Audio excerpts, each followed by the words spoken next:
నేపాల్లో చెలరేగుతున్న మంటలకి అసలు కారణం చెప్తా వినండి. కొన్ని రోజుల క్రితము నేపాల్ కి చెందిన ఆర్థిక శాఖ మంత్రి హరి బహదూర్ కి చెందిన కారు 11 ఏళ్ల చిన్నారి జీబ్రా లైన్ దాటుతుండగా ఆ అమ్మాయిని ఢీకొట్టేసింది. ఆ అమ్మాయి అక్కడికక్కడే ప్రాణాలు విడిచింది.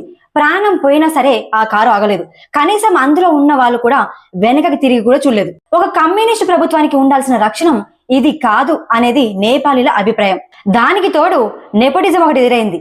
మొన్నటి వరకు సెకండ్ హ్యాండ్ కార్లు, బైకుల్లో తిరిగిన వాళ్ళు ఇప్పుడు హై ఎండ్ కార్లు తిరుగుతున్నారు. పబ్బులు, క్లబ్బులు, వారి విలాస జీవితాలు బహిరంగంగానే కనిపిస్తున్నాయి వాళ్ళకి.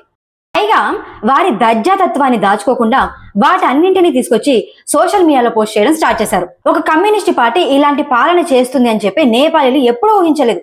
ఒకవైపు అభివృద్ధి బాగానే జరుగుతుంది, పెట్టుబడులు కూడా బాగానే వస్తున్నాయి. కానీ మరోవైపు అవినీతి కూడా విపరీతంగా పెరిగిపోతుంది. ఎన్ని కుంభకోణాలు, మునుపెన్నడూ కూడా ఇలాంటి స్థాయిలో అవినీతిని చూడలేదు అక్కడి జనాలు. అది మాత్రమే కాదు, పదే పదే భారత్ పై విషం కక్కడం సహించలేకపోతున్నారు అక్కడి జనాలు. ఆదిపురుష్ సినిమాని బ్యాన్ చేయాలని కొంతమంది, అసలు రాముడు అనేవాడు భారతదేశంలో పుట్టలేదు, నేపాల్లోనే పుట్టాడు, నేపాల్లోని పలానా ప్రాంతంలో పుట్టాడని మరికొంతమంది, భారతదేశం యొక్క భూభాగాన్ని కలుపుతూ మ్యాపులు వేయడం, ఇవన్నీ నేపాల్లోని ప్రజలకి వ్యతిరేకత పెరిగేలా చేశాయి. మొన్నటి దాకా నేపాల్ కి సాయం చేసింది మన భారతే. అలాంటి భారత్ని అక్కడ ఉండే కొంతమంది పాలకులు భారత్ని విమర్శించడం అక్కడి ప్రజలకే నచ్చలేదు. ఈ అసంతృప్తులన్నీ ఓలీ ప్రభుత్వాన్ని కూలదోశాయి.